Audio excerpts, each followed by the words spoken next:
Good morning, good afternoon, good evening, Fabulites. This is Angela, and I have got questions for you. What opens with the girls going over to to meet up with Yolanda, and what closes with the girls at a meeting with Yolanda getting evaluated? If you guys Making a Model Season 1, Episode 2, you're correct. Thank you so much for clicking on the video and sticking around to see how we get from opening to closing. I'm Angela, and the channel is Be Fabulous You. You stretching, girl? Okay, so let us proceed. We got Karen and the other moms and daughters in the house, and Karen and her daughter Michaela are busy working. They like, I don't know what the other girls are doing. They out there dancing and singing, but we came here to work, and that's what we're gonna do. Work it, work it. Modeling with the dog 101. Yes, you the dog. You Bella the dog. Okay, so then Karen gets a text that a car is on the way over. I didn't know if it was just for her, but it's for all the girls. And they're when they get to Yolanda's office, the focus is the do's and don'ts of social media. So social media is the focus. We have Devin, a Victoria's Secret model, who's there, and Olivia Perez, who's a super influencer. I don't know why I wrote their names down because I don't think they came back up again. But they're going through each of the girls' social media profiles or pages or whatever. And one of the moms is like, I hope there are no nude shots in there. And I'm like, you hope? You don't know what's on your child's social media sites? I don't have children, but I don't know. I'm like, I think you need to know what's on your child's social media sites. Bella, I can't be bending over because you ain't the star of the shoot. See how I had to work that as the model? Yeah, she had to work that because she the Bella Rooski. She the Bella. Okay, so then Lillian is like, you know, she wants, when they look at her site, they're like, you know, you need to add on something serious. You know, you need to be more professional with your social media. You know, you need to create an ad image. And Mama Cat is sort of like, yeah, I think she needs to do more videos because even the haters are viewing the videos. Something, I'm like, I don't even know what she's talking about, the haters, but anyway. And then we see Michaela. They look at Michaela, and they're like, you know, we want you to expand past the selfie and expand just past pictures of you. Is it Michaela or Micaiah? But anyway, one of the girls, oh no, it's Micaiah. This is the young white girl. She's like, you know, and then, you know, it's pictures of you, and then it's too many pictures of you and your boyfriend. That's too much. You know, it's too much. And then they look at Athena's, and they're like, you know, it looks good. You have a good following. You know, brands would like to work with you. And then Brianna, she's the Asian one, and they're like, you know, it looks good. And the mom is like, you know, I worked hard on that page. And Brianna's like, I made the page. But anyway, you know, her mother, I think, probably has had an influence on shaping her page, and her mom is proud of it. And then we go to Michaela. She's the black child with the black mother, and her page is private. And the people are telling her, you know, your Instagram page is your portfolio. And the mama, I can understand how the mama feels. The mama's like, I should use her first and last name. I should make it public. Like, that's a lot to process, because that's like, then the people who are stalkers on the internet know your child's first and last name. If they're internet savvy, they can probably find her location. And that's kind of scary. That's kind of, I can understand the mother being protective, but it's like, if you want your daughter to be a model, you know, here we go. And then we see Yolanda. She's checking in with Mackenzie. She asked her to stay back, and they think that Mackenzie might be in trouble. But Yolanda is basically like, you know, look, I saw you were crying the other night. I just wanted to know if you were okay. And Yolanda talks to Mackenzie's mom, and she's like, you know, as moms, we have to lead by example and not engage or egg on some of our children's emotions. So you can't, you know, I think she's kind of concerned that the mother and the daughter are feeding into each other, and it's not going to be productive for the daughter. And then Teresa is like, you know, you better. Oh, and then Yolanda is saying to the mother, Mama Teresa, mama of Micaiah, you better toughen up. You will not survive without thick skin in this industry. So you come on, mama, toughen up. So I really like how Yolanda is interacting with the mothers and the children. I really like you know, how it's portrayed. It seems very healthy and wholesome, and I'm here for it. And then we have runway practice. Athena and I can't remember who else it is, but they invite the other girls, and the blonde Lillian, who has the blonde mother, is like, no, you know, she doesn't want to give them tips. You know, they're practicing, but they're trying to figure out how she walks or whatever. And she's sitting in a corner. Brianna and Lillian are sitting in a corner laughing. And Mackenzie's mom thinks that they're jealous of Mackenzie. And I think that they're like mean girling. Like, I think they're getting in this vibration of being mean girls. And that needs to be broken up. They need to be broken apart. That needs to be dealt with.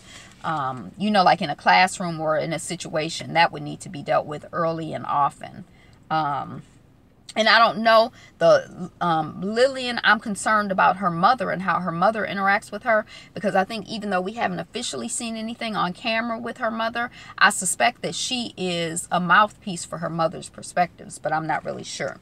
Because if it was me and my daughter was behaving that way and I didn't agree with it, I would be checking her and like, look, but anyway. So then the people get a call from Allie to meet Yolanda at H&M.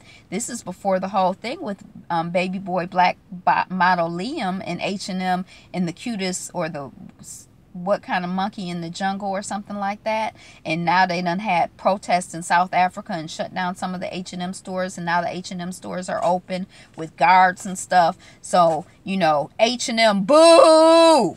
But anyway, at this time when they shot it, I'm sure, you know. But anyway, the girls go to the big department store in Times Square, and the girls get $250 to put together a day and a night look. I thought it was a day to night, but it might be a day and a night. And they'll model it on the Times Square runway cam. And it'll also be on the page of this department store, and the winner will be determined by the number of likes. That'll be part of the determination. So they have 30 minutes to shop. We see Lillian and her mom are arguing, and Lillian is not worried about her runway walk because she got it all together. And Mackenzie is nervous that she can't find her size. And then Athena feels pressured by the constraints of time. And Diane, I don't know what that means. Yolanda likes Athena choosing her outfits for herself, and you know, she feels like she's appropriately using her time or her resources or whatever. And then 5 minutes to get into, they have 5 minutes to get into their day outfit, and the feedback that we get on Athena's outfit is that it's young and she walked the runway like she owned it. And then Lillian walks the runway, and then she sticks her tongue out at the end like she's at a rock concert or something. And Yolanda did not like the tongue stuck out and didn't really care for Lillian. Michaela, Yolanda really likes her look. Then Mackenzie, Yolanda does not like her high heel, and she says that she feels that it makes her uncomfortable. And that's the theme. She said at last show she don't really like to see little 13-year-old girls in super high heels, and neither do I. So I kind of like that. I agree. And then Lillian is on the runway again, and she sticks her finger up or something like that, like again that same kind of rock and roller vibe. And then Athena goes again, and Yolanda likes her nighttime look. And then Brianna, and you know, then they send the girls outside to look at their images on the Jumbotron, and we find out that the winner will get $5,000. I think on the last episode the winner got $5,000. And they're looking at the professionals are looking at the girls, and they're like, okay, well, Mackenzie is struggling, and Athena did that strut, and Michaela's outfit is cute, and Brianna is a standout. She has a great walk, and she's confident.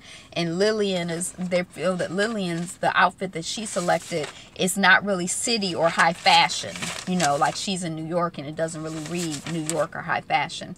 Then we see Lillian and Brianna. These are the same girls, the little blonde and the little Asian looking girl, laughing at Mackenzie again. And then they call Michaela in. Michaela, come here, we got to tell you this, to laugh at Mackenzie. And so they tell Michaela whatever, and Michaela is like, you know, in her interview, she's like, you know, I want to stay focused on the competition.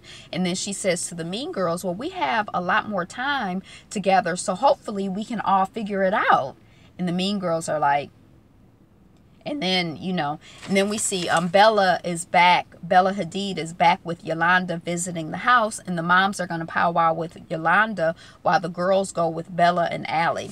And then Yolanda, you know, is talking to the moms. And she says, you know, I felt Mackenzie was, you know, really, really nervous. And we got to figure out how to support her. And then Mackenzie's mom is like, I think Mackenzie did great. And then Lillian's mom is like, well, I hope Yolanda doesn't take Lillian's confidence for arrogance. And Lillian is the little child that I'm concerned about. I think I'm most concerned about her, and I think she's creating a toxic, mean girl environment. I don't really care for her. And then we see that Bella has brought gifts for the girls, like this mask is really good for this or whatever, whatever. And then somehow Mackenzie ends up getting some one-on-one time with Bella. I think she says that she has anxiety, and Bella is like, oh, I can relate to that. Let's go talk. And Lillian is not a nice girl. She's making fun of Mackenzie. And I feel like even if a child, even if, you know, I think that even if you don't believe Mackenzie's act or whatever, I don't think you need to be mean about it. And she seems mean. She's making fun of it. She's in the interview with her mother saying, oh, well, Mackenzie got one-on-one time with Bella because she's sick or she has a disability, and she's just, I'm like, I don't like her at all. And then meanwhile we see Mackenzie with Bella, and she's really feeling connected with Bella because of their similarities, and Bella is comforting her. Bella and her mother come across as nice girls, nice women, nice young, I like them. Lillian is not cute. Then we see Athena on a video call with her dad and her six siblings. I had forgotten that she came from such a big family. And then we see Athena in her confessional, and she's saying that she really, you know, misses her family. It's a great opportunity, but she really, really misses her family. Then we see Kat asking Lillian about Mackenzie, and Kat says, you know, Kat is Lillian's mama. These are the two blondes. She doesn't want Lillian distracted. And Lillian is like, well, Mackenzie, she's acting like a victim.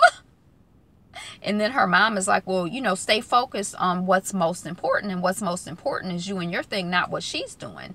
And I feel like her mother is saying the right thing, but it's something I can't quite understand about the dynamic between the mother and the daughter. And then Lillian starts crying. But Mom, I'm stuck in this house with her. When I saw it on the previews and I saw the girl crying, I thought the girl crying was Mackenzie, who was upset about being stuck in the house with Lillian, who's being so mean to her. I'm shocked that Lillian is crying because she's stuck in the house with Mackenzie, because you being mean to you. But anyway, and the mom is like, shake it off, sister. And then she says, sister. And then she really getting on my nerves. So it's something about those two that I just, and then Allie calls everyone downstairs, and Lillian is crying, and she's being comforted by her mom, so they don't quite make it downstairs. And Yolanda is waiting and wondering, like, where's Lillian and Kat? And then she goes and she sees Lillian crying, but she doesn't know why. And then we get like the results of what happened this week with the model boot camp. Brianna, we find out, is buried in the middle, and Lillian and Mackenzie, they got the least amount of likes on social media. And she says, you know, you looked to Mackenzie. She says you looked unhappy and uncomfortable in your heels. And to Lillian, she says, you know, I don't think your pose was in the right spirit of the client. You know, all of that sticking your tongue out and giving people the fingers and stuff. You know, and Lillian is like, you know, I can't believe I'm at the bottom with Mackenzie, who she's been harassing. And last week I was at the top. And maybe that's why she was being so mean, because she was at the top before. But I just, ooh, Lillian, girl, we gonna pray. We need to pray for you. And we find out Athena and Michaela are at the top. Yay, brown girls, yay! And Athena wins, yay! And she said, Yolanda says that Athena blew her away, that she got chills watching her, and she thinks that, you know, other people probably got chills, and that she's just going to be an awesome and fantastic model. I'm like the Queen's Court rattling all these papers. But that's it. That's this episode of Making a Model. Thank you so much for sticking around for the end of the video. Are you enjoying the show? What you think? What are you people? What's up with Lillian and Kat? Are you? What's your vibe on them? You get a vibration? Yeah, I'm not going to say what I think, but I have some thoughts, but I'm going to leave them alone and we'll see how it unfolds. Comment, share the video with your friends and family, all of the fabulous folks and the not so fabulous folks too. But we know everybody is fabulous. If you being you, you're going to be fabulous. And subscribe if you're not already a subscriber. If you are a subscriber, thank you so much. Your subscriptions help, your likes help, your comments help. There's a lot going on in the world. There's a lot going on in the world of YouTube. So today is the best day ever. You are the greatest. You're the #1 stunner. So be you, be fabulous, be fab.